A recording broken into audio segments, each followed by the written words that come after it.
চতুর্থ শ্রেণীর বাংলা বইয়ের ময়নামতী গল্পের ৫২, ৫৩ এবং ৫৪ পেজের সব প্রশ্নের সমাধান করব। চলো সমাধানে চলে যাই। দেখো এখানে কি দেওয়া আছে, ৩ এ শব্দ সাজিয়ে বাক্য লিখি। এখানে দেখো কতগুলো বাক্য দেওয়া আছে যেগুলো এলোমেলোভাবে দেওয়া আছে। তো আমাদের কি সাজিয়ে লিখতে হবে। তাহলে দেখো ক নম্বরে দেওয়া আছে, পুরনো অঞ্চলে বিহার কয়েকটি পাওয়া ময়নামতি গেছে। তাহলে এটা অগোছালো দেওয়া আছে। আমরা যদি এটাকে সাজিয়ে লিখি, ময়নামতি পুরনো অঞ্চলে কয়েকটি বিহার পাওয়া গেছে। খতে আছে, ঘর শালবন ছিল ১১৫টি বিহারে। তাহলে উত্তর আসবে আমাদের শালবন বিহারে ১১৫টি ঘর ছিল। গতে দেওয়া আছে, দেয়ালে যায় নকশা বিহারের পোড়ামাটির দেখা বাইরে। তাহলে উত্তর আমাদের কি হবে যদি সাজিয়ে লিখি, বিহারের দেয়ালে বাইরের পোড়া মাটির নকশা দেখা যায়। চলো নেক্সট কি দেওয়া আছে সেটা দেখি। আকার মতো বর্গের বিহারটি। তাহলে উত্তরে সাজিয়ে কি লিখব, বিহারটি বর্গের মতো আকারের। নেক্সট আছে কি, খননের আসে জিনিস মাটি সময় পুরনো ওঠে। তাহলে এটার উত্তরে আমরা সাজিয়ে কি লিখব, খননের আগে মাটি সমেত পুরনো জিনিস ওঠে। তারপর চতে দেওয়া আছে লাস্ট ওয়ান, রাজার তামার আদেশ লেখা পাতে আছে। তাহলে উত্তরে সাজিয়ে লিখলে কি হবে, তামার পাতে রাজার আদেশ লেখা আছে।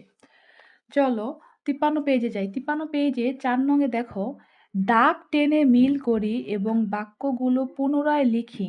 এখন দেখো কতগুলো বাম পাশে এবং ডান পাশে কতগুলো বাক্য দেওয়া আছে, যে বাক্যগুলোর সাথে কি বাম পাশের সাথে ডান পাশ আমাদের কি মিলাতে হবে। চলো, কুমিল্লার প্রাচীন সভ্যতা অনুসন্ধানের কাজ শুরু হয়। ক নঙে আমি যদি দেখি, তাহলে এটার সাথে আমার কোনটা হবে, ১৯৫৫ সালে। তাহলে কুমিল্লার প্রাচীন সভ্যতা অনুসন্ধানের কাজ শুরু হয় ১৯৫৫ সালে। খতে আছে, ময়নামতি অঞ্চলে রাজত্ব করেন অন্তত ৩০ জন রাজা। বর্গাকৃতি শালবন বিহারের প্রতি বাহুর দৈর্ঘ্য ৫৫০ ফুট। তারপর দেওয়া আছে, শালবন বিহার আছে ১১৫টি ঘর। তারপর দেখো, আনন্দ বিহারের আরেক নাম আনন্দ রাজার বাড়ি। আনন্দ বিহারের এক একটি প্রান্ত ৬৫০ ফুট। নেক্সট আমরা চলে যাই।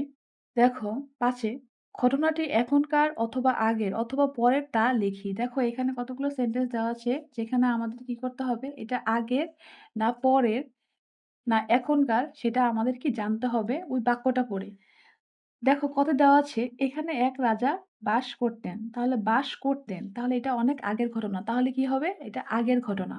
কত দেওয়া আছে, বাইরে বৃষ্টি পড়ছে। তার মানে কি বৃষ্টি পড়ছে, এটা কি এখনকার ঘটনা।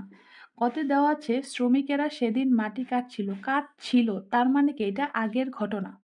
খতে দেওয়া আছে, মাটি খনন করলে আরো প্রাচীন নিদর্শন পাওয়া যাবে। তার মানে কি পাওয়া যাবে, এটা পরের ঘটনা। চলো নেক্সট পার্টে কি আছে দেখি আমরা। বহু আগে পাথরের হাতিয়ার ব্যবহৃত হতো। তার মানে কি ব্যবহৃত হতো, এটা কি আগের ঘটনা। এবারের ছুটিতে তিনি বইটি লেখা শেষ করবেন। তার মানে কি করবেন, এটা পরের ঘটনা। ছতে দেওয়া আছে কি, শিক্ষার্থীরা দল বেঁধে বিদ্যালয়ে যাচ্ছে। তার মানে কি এটা এখনকার ঘটনা। তাহলে এখন দেখো ৬ কি দেওয়া আছে, ছবি দেখে বিবরণ লিখি। তার মানে কি এখানে একটা সম্পূর্ণ গ্রামের দৃশ্য দেওয়া আছে, যে দৃশ্যটার উপর বেস করে কি করতে হবে, আমার একটা বিবরণ দিতে হবে। চলো সেই বিবরণটি পড়ি। ছবির বিবরণ।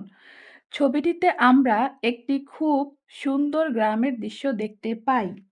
ছবিটিতে দেখা যাচ্ছে গরুর গাড়ির মধ্যে ধান বোঝাই করা হয়েছে।